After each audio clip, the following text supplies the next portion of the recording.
For nearly a century, there was one patch of ocean floor that seismologists watched more closely than almost anywhere else on Earth. It sat quietly, locked in place, while everything around it kept shifting. Scientists gave it a name, a seismic gap, and they knew that sooner or later it would not stay quiet forever. Now it has woken up, and what happened next is something you need to understand. To make sense of why this matters, you first need to understand what the Ring of Fire actually is. It is a horseshoe-shaped belt that wraps around almost the entire Pacific Ocean, stretching from the southern tip of South America up through Central America and Mexico, along the west coast of North America, through Alaska, down through Japan and the Philippines, through Indonesia, and back around toward New Zealand. Roughly 90% of all the earthquakes on our entire planet happen somewhere along this one belt, and about 75% of the world's active volcanoes sit right on top of it. The reason this region is so violent comes down to simple physics happening deep beneath our feet. Along the edges of the Ring of Fire, massive tectonic plates are colliding.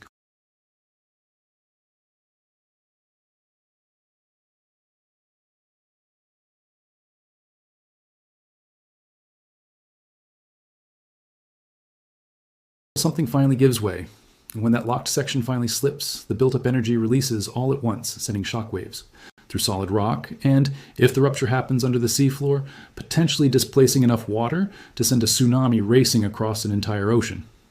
Now here is where the seismic gap comes in, and this is the part that should genuinely surprise you. A seismic gap is not just any quiet stretch along a fault line. It is a specific segment where scientists know large earthquakes have ruptured before, on either side, but where a particular section has stayed suspiciously still for an unusually long time. To a seismologist, that silence is not reassuring. It is a warning sign, because it usually means stress is quietly accumulating in a section that simply has not released it yet. One of the most closely watched seismic gaps in the entire Ring of Fire sat off the coast of Russia's Kamchatka Peninsula, wedged in the narrow space between two enormous historical earthquakes, one that struck in 1923 and another massive one in 1952. For decades, researchers monitored this exact patch of the Kural-Kamchatka trench, tracking it because the surrounding sections had already ruptured while this particular gap had not. Then, in the summer of 2025, that gap woke up in dramatic fashion. On July 29th, a megathrust earthquake measuring somewhere between magnitude 8.7 and 8.8 tore through the Kamchatka subduction zone. It ties for the sixth largest earthquake ever, recorded by modern seismic instruments anywhere on the planet. And researchers studying the rupture afterward found something remarkable. The earthquake appeared to have filled almost exactly the small gap left standing between those two older ruptures from 1923 and 1952. But the most unsettling part of this story is not the earthquake itself. It is what happened just 1 week earlier. A team of researchers had been analyzing ring-shaped patterns of smaller earthquakes clustering around the Kamchatka region, a phenomenon some seismologists believe can appear in the years before a major rupture, based on that pattern and on how long it had taken similar structures to trigger large earthquakes elsewhere in the past. Their published analysis concluded there was a real likelihood of a major earthquake striking the region sometime between 2026 and 2031, with an estimated magnitude somewhere between 8.4 and 8.8. 7 days after that research was published, the magnitude 8.8 earthquake struck. If you are watching this and your skin just went cold a little, you are not alone. This is genuinely one of the more remarkable near misses in modern seismology, a forecast published just days before the very event it was warning above aptly matching the predicted magnitude range. UT arrived, almost X. Now let's talk about what the earthquake itself actually did, because the scale of it is difficult to fully picture. The quake struck roughly 73 miles off Kamchatka's coast, and the shaking was so intense that seismic waves crossed the entire Pacific Ocean in just 9 minutes, rattling sensitive seafloor instruments installed off the coast of Oregon and Washington state, nearly a mile beneath the surface, for more than 4 hours straight. Scientists monitoring that underwater observatory watched their instruments shake continuously from an earthquake that happened on the completely opposite side of an ocean. Roughly 6.5 hours later, the tsunami arrived. Ultra-sensitive pressure sensors on the seafloor picked up the wave with remarkable clarity as it swept across the Pacific at speeds of around 270 miles per hour before eventually reaching the coastline near Newport, Oregon. Closer to the epicenter, the tsunami was far more severe, with waves reaching as high as 19 meters in the northern Kuril Islands and coastal flooding in parts of Kamchatka exceeding 2 meters in depth. Even satellites in orbit captured the leading edge of the tsunami wave as it raced across the open ocean. And this earthquake did not arrive alone. It was the dramatic conclusion of a 10-day sequence that had already been rattling the region beforehand, including more than 50 earthquakes of magnitude 5 or larger a significant magnitude, 7.44 shock, just 9 days before the main event, and 3 separate magnitude, 6.6 earthquakes. In the weeks that followed the main shock, thousands of aftershocks continued rippling through the region, including a powerful magnitude 7.8 aftershock nearly 2 months. Later in September, strong enough on its own to raise fresh tsunami concerns before officials eventually confirmed the risk had passed. If you're finding this as fascinating as I do, make sure you hit that like button. It genuinely helps this channel keep making videos like this. So now the obvious question. Scientists spent decades watching this seismic gap. It finally ruptured in dramatic fashion. So what happens next? This is where things get genuinely important for anyone living anywhere near the Ring of Fire. Because filling one gap does not mean the danger has passed. It often means researchers need to immediately start paying attention to what comes after. The first thing scientists are watching closely is aftershock behavior. Large megathrust earthquakes like this one do not simply release all their stress in one clean event and go quiet. They redistribute pressure onto neighboring sections of the fault. And that redistributed stress has to go somewhere. Researchers combining satellite radar imagery with GPS ground station data have been working to reconstruct exactly how the fault moved during the rupture. Because understanding which sections slipped the most and which sections barely moved at all tells them where stress may now be building in new places. That detail matters enormously for tsunami risk specifically.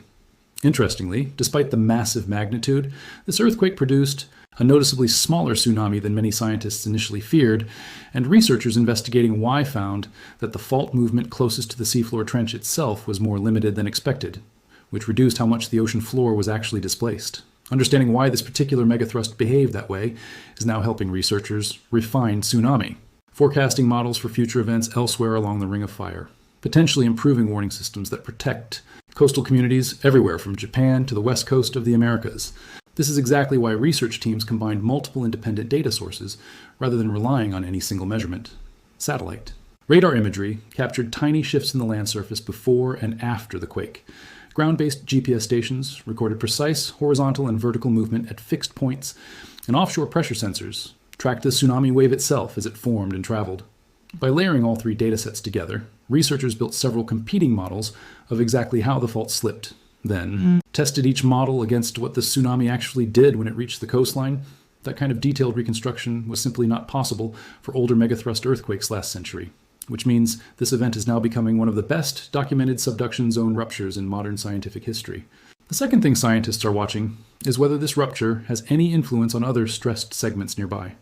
This is not a theoretical worry. It is based on decades of observed behavior at subduction zones around the world, where one large rupture has repeatedly been followed, sometimes years or even decades later, by a neighboring segment finally letting go as well. The Ring of Fire is not made up of isolated, disconnected faults. It is an interconnected system, and history has shown that major ruptures in one section can sometimes bring neighboring segments closer to their own breaking point. In fact, earlier this year, a separate powerful earthquake struck off Japan's Sanriku coast, along a different section of subduction zone, where researchers had already identified weak coupling patterns from decades of prior seismic studies, a reminder that the broader Ring of Fire remains extremely active well beyond just the Kamchatka region. It also helps to understand why the concept of a seismic gap became such a trusted tool for scientists in the first place.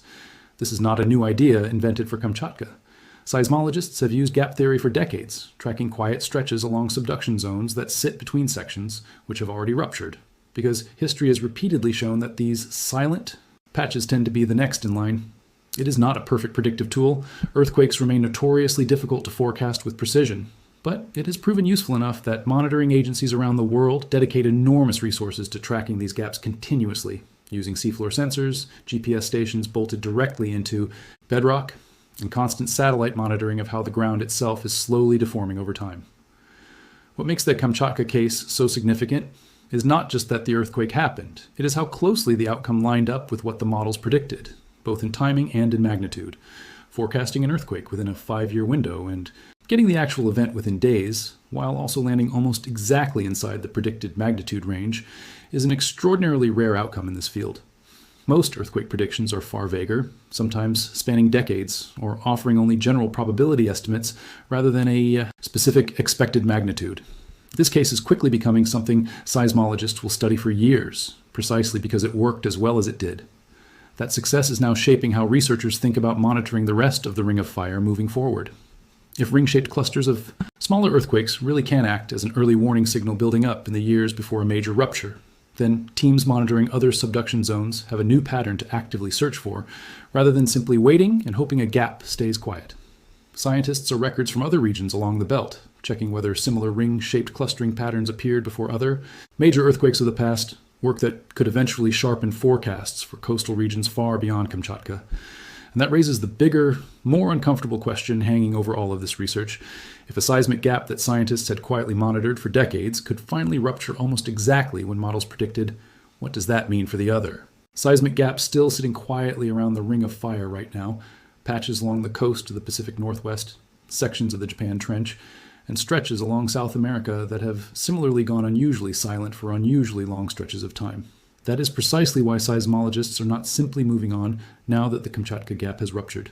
They are using everything learned from this event, the foreshock pattern, the ring-shaped seismicity signals that appeared beforehand, the way stress transferred across the fault, and the reasons behind the smaller-than-expected tsunami to sharpen how they monitor every other quiet gap still sitting along that same horseshoe-shaped belt circling the Pacific. Make sure you're subscribed to this channel because we are going to keep tracking exactly what scientists are watching next along the Ring of Fire, and you do not want to miss what comes next. For decades, this one stretch of ocean floor sat still while the world moved on around it. Then, almost exactly when researchers said it might, it woke up, and it reminded everyone watching that the ground beneath the Pacific is never really as quiet as it seems.